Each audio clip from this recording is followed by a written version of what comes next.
I suppose I'd first like to start by drawing in Claudio, the one person we haven't heard from so far on the panel, because Claudio, interestingly, like Andrew, has had a book published with the title Fox in the title, which I'm not sure other people consider that. If you're considering a book, put the word Fox in the title, because it seems to work well, because Andrew's very first book was Holy Fox, his biography of Lord Halifax.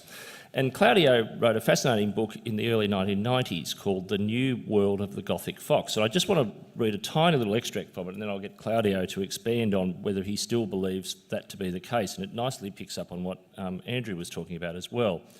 Claudio wrote, "At some time or another during this century," referring to the 20th century, "the world crossed a barely perceptible but real threshold into a quasi-Hellenistic period during which the cultural traits and artefacts generated by the English-speaking peoples, especially during their Industrial Revolution, have been consolidated as principal strands in the fabric of knowledge, affectation, beliefs, and Tocquevillian habits of the heart on which rest the quality and survival of our civilization.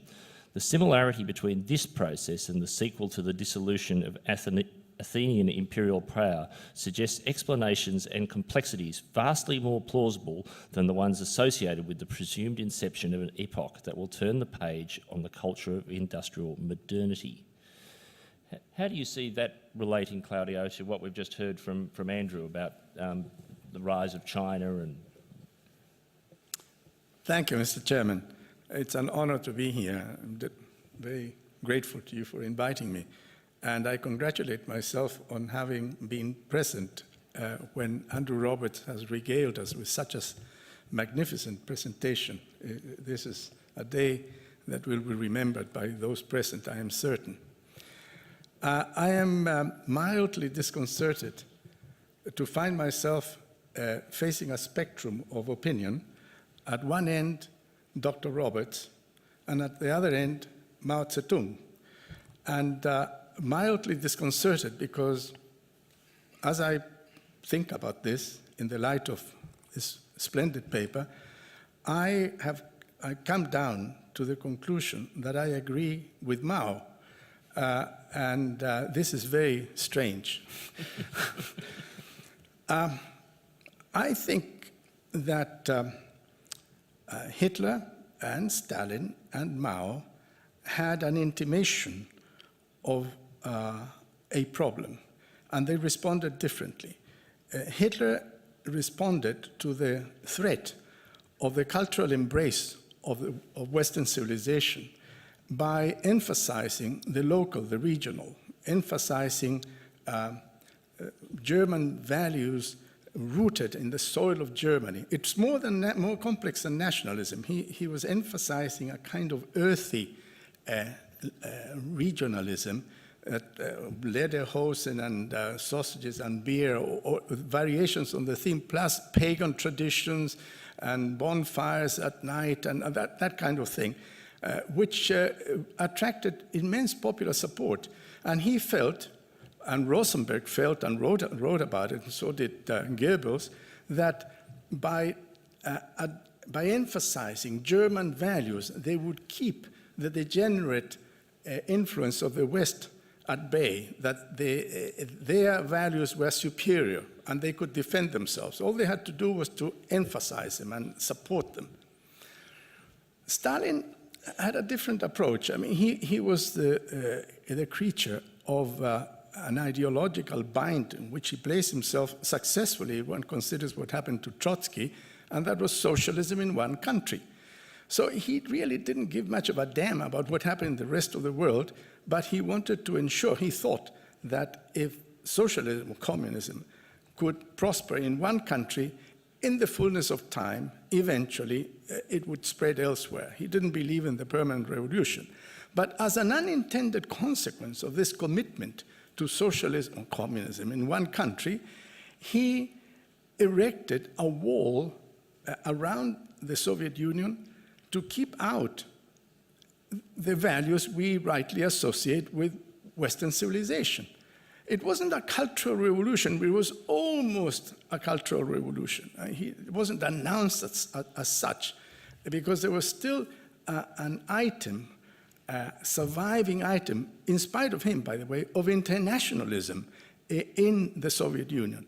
He actually did away with the La Internacional, you know, as the official hymn of the communist world, because he didn't really believe in internationalism, but it was very hard to put it out completely. But still, he was in that kind of situation. Mao, in the case of Mao, we find clarity. Possibly, I'm not a student of Mao's writings, but possibly drawing sustenance from these experiences, Mao went ahead with a cultural revolution. And the idea of the cultural revolution was very simply to keep everything that we have been discussing this morning and what we're going to discuss this afternoon out of China. He realized that these ideas, these habits, these dispositions, these artifacts were polluting whatever it is that he wanted to do. Now he wanted a China that would be free from the sickness of Western ideas, habits, dispositions, etc. Now, the failure of these three attempts towers over our time. I mean, they didn't work. It isn't just that internet or email or whatever, you know, go across frontiers. It's that ideas have a way of crossing boundaries that is quite uncanny, as Dr. Roberts mentioned before. It's very difficult to keep them down. But the fact is that these attempts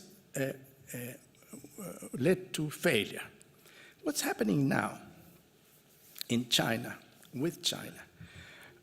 If I may, Mr. Chairman, I would like very briefly just to mention, I don't want to sound pedantic, but the greatest Italian philosopher, Giambattista Vico, who really should be studied more than he is. I'm sure that he's not studied at La Trobe University, not in the first year course anyway.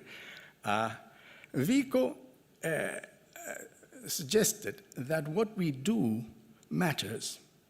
What human beings do is reflected in modifications of the human mind, he put it, you know, society, if you wish, at large. What he really meant was that the human mind is not like a mirror. A mirror reflects everything that passes in front of it, but it cannot reproduce anything. It cannot innovate, it cannot alter. It just reflects. That is not the way the human mind works. The human mind responds to what we do. So our actions modify our human mind and have a formative influence on the conduct that follows from this. Now, if Vico had a sliver of common sense or perception of the human condition when he said this, then the China case is a fascinating one, because there are a number of reasons, but I would just list a few of them. Yeah, maybe very briefly, because we're having Yes. a short time and I want to get to I'll the round questions up from the very audience. quickly. Yeah. The two most popular social activities in China are volleyball and basketball. The most popular subject of study in universities and schools in China is, as Dr. Roberts indicated, the English language. The Chinese are desperately trying to be like the West. The Chinese musicians are learning how to play the piano, the violin, and the cello. It is a one-way street. The Westernization of Chinese society is proceeding very rapidly. And as they start generating a very Western product, which is an affluent working class, this Chinese affluent working class is going to demand electric toasters and refrigerators and motorcycles and color television and films and things like that, which are going to start tempering their disposition with respect to their government. So I think, and this is the Athenian or the Hellenistic example that our chairman mentioned, I think that we may be, in the worst case, we may be presented with a neo-Hellenistic period when Athens has ceased to be a great power. I don't think this is going to happen, but this is the worst possible case, with Athens out of the picture as a great power, but the world going Hellenistic for the next 400, or according to Toynbee, 700 years. And now it's the world of the time embracing electric toasters and color television and Facebook and all this rubbish that it comes from what in fact has been the unleashing of the creative dynamism of a people. The Chinese haven't done that yet. They could perhaps in the future, but so far there's no indication that this is happening. And lastly, Mr. Chairman, I can feel your emanations from here. China is weighed down by a huge albatross that the Greeks didn't, that the world, the Athenian, the post-Athenian, the Hellenistic world didn't have, and certainly the world that Britain towered over didn't have. Their language. I mean, the chances of a great power attaining the kind of dominance suggested by Dr. Roberts without a linguistic counterpart is, I would say, unimaginable. And the Chinese language is beyond redemption. And this is a problem that was well appreciated by Kemal Atatürk when he tried to modernize Turkey. The first thing he did was to modernize language. The chances of China modernizing the Chinese language, give it another 200 years, I mean, it is all virtually impossible. So the question I would put to you, if you wish, through you, Mr. Chairman, is do you have any thoughts about the lingua franca, with apologies, the lingua franca of the world after English? Because the English language is the lingua franca of the world, and it goes hand in hand with color television, electric toasters, and everything else. Which is going to be the next one? I would say there's no reason to suppose that it will be Chinese. So I'm an optimist. Right, I'll just get, before we move, we'll get to some questions from the audience as well, but we'll get Andrew just quickly to respond to that. Can you be the dominant world power without having your lingua franca? But why do you think the Chinese are learning English? They're going to be doing it in our language. That's the point. This is why English will be the lingua franca. Capitalism, which is also our idea, not Marxist-Leninist idea, will be the economic powerhouse, and they will be doing it with our language and with our ideas. Right, thank you. Can I make a comment? Yeah, quickly, there have been plenty of cases of empires. For example, the ancient Persian Empire was not Persian-speaking, it spoke Aramaic, and the literary language of both the Mughal and the Ottoman empires was not Turkish, but Persian. So the languages don't have to go with the ruling group. And Peter, you wanted to... Look, I think Andrew's talk was salutary and disturbing. I mean, the thing about the Chinese is that they seem so strikingly like Nazi Germany in their combination of capitalism and a fascist ideology. Apropos of Claudio's point about language and cultural expression, the last time I saw Chinese spoken in a cinema, it was a film by the great John Woo, who had gone back to China to make a film of one of those Chinese classics. Is it The Third Empire or whatever? The cinematic language was absolutely magnificent. It was Wagnerian, it was grand, and it was very imperial. I think anyone who has been looking at the Chinese cinema, which I have no especially keen interest in the last 15 years, Chen Kaiger, Farewell My Concubine, whatever, I think within the parameters of this ghastly repressive censorship, there's a hell of an international language there. Right. Now, Alistair and Liz at the back have microphones, so if anybody who wants to ask a question, pop your hand up in the air and we'll get a microphone to you. And we probably only have time, we'll put lunch back about 10 minutes, but it'll probably still only give us time for about 3 questions. So we've got somebody there with a question. Thank you. Thank you, Dr. George Reckton, sir. Look, thank you very much, Dr. Roberts, for your talk. I appreciate the Chinese threat, but I am rather concerned the very quick treatment you gave of Islam, and I think that's can I say, a shocking estimate in my opinion. The other thing that has been sort of glossed over is the whole idiocy of our environmental policy through climate change and valuing life in terms of carbon footprints. We're being assaulted on a whole nother level, and our values are really being undermined. So I'd like to get some opinion on the whole role of the UN and Agenda 21 and all those things to put some more perspective in this and not let the Chinese issue, which I agree with, overshadow what is going on currently. And I think London, for example, is an example of what's happening due to Islam, assault through immigration and so on, and our own pathetic response to that. Thank you. Andrew, would you Yes, perhaps I did underestimate the continued level of the danger. I did say that if Iran got a nuclear weapon, that would change things, or indeed if Al-Qaeda did, that certainly would as well. But what they're not going to do is, it seems to me now, is to replace the English-speaking peoples, to take over their hegemony, to create a giant crescent from Afghanistan to southern Spain. You know, all that talk about the caliphate.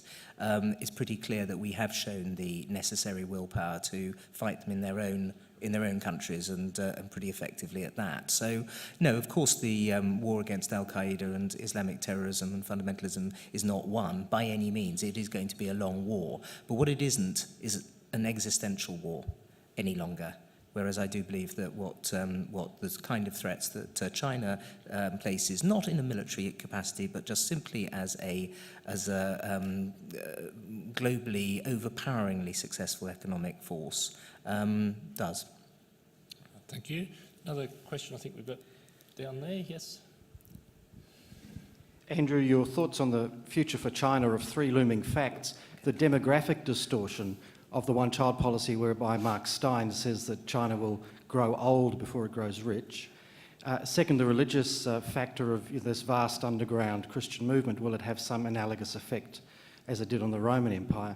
And third, after Lang Lang, we have 40 million children learning Beethoven's sonatas. Is that compatible with submission to a tyranny? Yes. Sorry, which sonatas? Piano sonatas. 40 million young students. The kind of sort of Bach and Beethoven that the Nazis love so much. Not your best argument. Your best argument was the demographic one, which I did try to bring up with regard to the fact that there are going to be 118 women for every 100 men. But that doesn't mean that China's going to start shrinking in population before it outstrips us. We were talking already. I mean, the dates that both The Economist and the IMF were giving of 2016 and 2019, at the time that it outstrips the United States economy, which is, after all, by far the largest economy in the world and the largest of the English-speaking peoples, take place many decades earlier, before the aging of the Chinese people starts to retard that. I mean, you could look at, they've got 6% inflation at the moment as well. That also is going to be a problem for them. They've got many problems, and not least the one that the gentleman mentioned with regard to pollution. But my fear is that they have got the capability of getting it over all of these. And when you also mentioned, the last thing you mentioned was about the Christians in China. Yes.